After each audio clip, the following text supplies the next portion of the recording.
I'm Erik Halterman of RotoWire, and in this video, I'm going to recommend a bunch of bad players. Well, let's amend that a bit. These 6 hitters have been pretty bad in their big league careers so far, but all of them are no older than 25, and all had plenty of prospect pedigree not too long ago. I'm willing to give these guys one more chance to prove that the hype was warranted, especially since you can pick them up very late in drafts thanks to their lack of any real MLB track record. Let's kick things off with Jackson Holliday of the Baltimore Orioles, who had a .565 OPS in his 60-game debut last season, struck out in a third of his plate appearances. Holliday really looked overmatched in the big leagues, but not at AAA, where he had a .908 OPS and that strikeout rate was down to 22%. Holliday's still just 21 years old.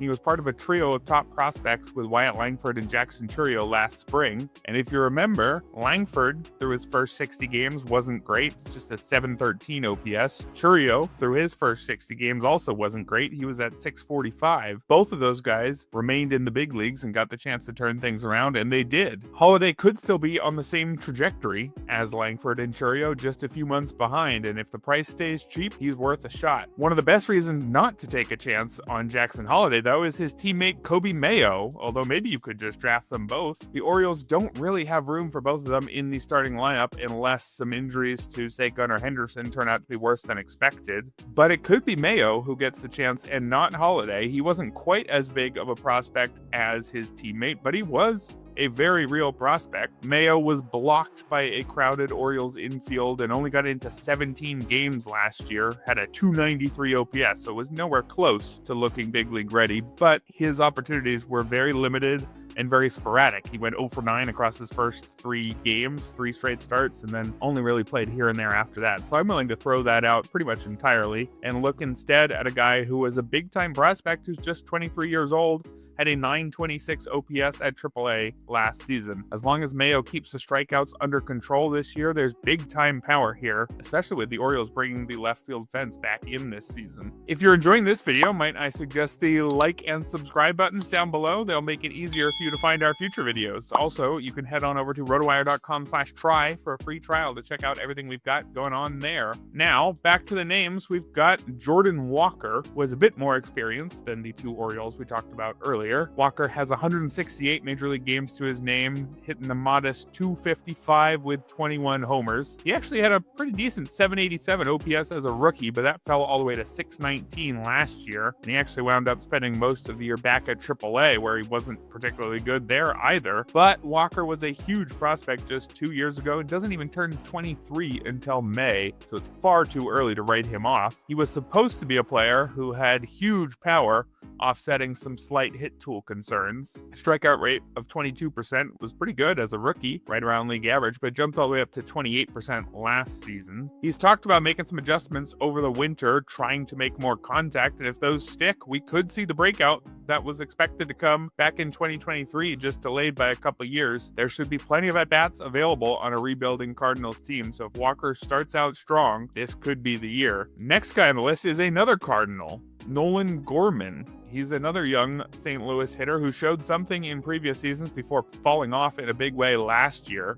It was a .671 OPS last season, but .771 over Gorman's first 2 seasons. And he doesn't turn 25 until May, so there's plenty of time for him to get back to his previous form. Like a lot of guys on this list, Gorman has big power, but some real hit tool concerns. It was a 32% strikeout rate in his first 2 years, which is bad but playable. Had a 16% barrel rate, which more than made up for it. That barrel rate even inched up last year to 17%, but the strikeout rate spiked all the way to 38%. That is not in the playable range. But there are everyday players who are down around that 30-32% as long as they can keep their barrel rate at a truly elite mark like Gorman's is. This is a profile that can work, and Gorman deserves one more chance to prove that he can keep the whiffs in check. And as I mentioned with Jordan Walker, there's not that stiff competition for playing time on the Cardinals roster. So again, with a good start, Gorman could prove that this is his year. Up next, we've got Jordan Beck of the Colorado Rockies, who had a 521 OPS last season, which isn't good anywhere last I checked, and it's especially terrible when you get to play half your games at Coors Field. But Beck peaked as a top 50 prospect on our fantasy-focused prospect rankings here at RotoWire. It's supposed to be, yet again, one of those players who has enough power to make up for some swing and miss issues. And Coors Field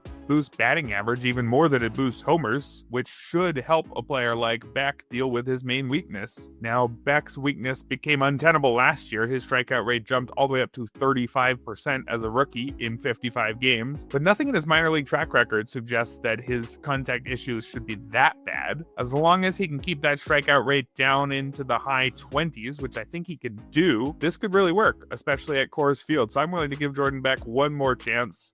If those strikeouts are in the mid-30s again, though, time to cut bait pretty early in the season. And finally, let's wrap things up with Miguel Vargas, who breaks the trend of prospects with shaky hit tools and big power. Vargas is a different sort of player. He was supposed to have a hit tool strong enough to carry a profile that didn't really have much else at all. Fringy power, even less speed, and even less defensive value was the outlook for Miguel Vargas. And that just wasn't enough to break through in a crowded Dodgers system where he struggled to a 658 OPS in 109 big league games. That was much better than he did, though, after he was traded to the White Sox at last year's trade deadline, where he had a 387 OPS in 42 games. Just terrible. But I'm willing to give Vargas a pass on that because, man, it just must have been depressing to leave the eventual World Series winners and head to the literal losingest team in history. Give Vargas an offseason to reset, clear his head, realize that this is actually a great opportunity for him to play every day and prove that he has what it takes to succeed as a big league regular. Vargas hasn't hit the ball hard enough in the majors. The strikeout rate has merely been average, but with regular playing time, if he starts making more contact like he did in the minors and continues walking like he has been doing, he owns an 11% walk rate even as everything else is going wrong. I think there's enough there, especially in deeper leagues where that everyday playing time, which is pretty safe,